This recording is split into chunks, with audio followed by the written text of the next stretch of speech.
լավ բաներ իհարկե այնքան կան, նաև այնտեղ, օրինակ ամենին լավ բանը, մենք դպրոց ստեղծեցինք Թորոնտոյի մեջ, 8-րդն 10-րդ դասարանի վերածեցինք դպրոցը, այդ խանդավառության բանով, եւ այդ դպրոցի շրջանավարտներ այսօր իմ աշակերտներս այսօր կան,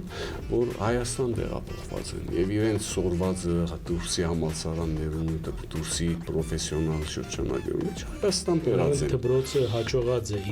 իր առաքելության մեջ։ Ուրիշ տեղեր դպրոցներ փակված են, դա այլ իրականություն է, որ չեն կրնում։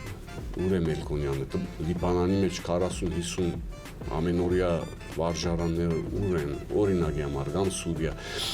փոփոխական հարապոփոխ իրավիճակի մեջ ենք, մի տեղը զարգացում կա, ուրիշ տեղը մեծ հետընթաց կա, ուրիշ տեղը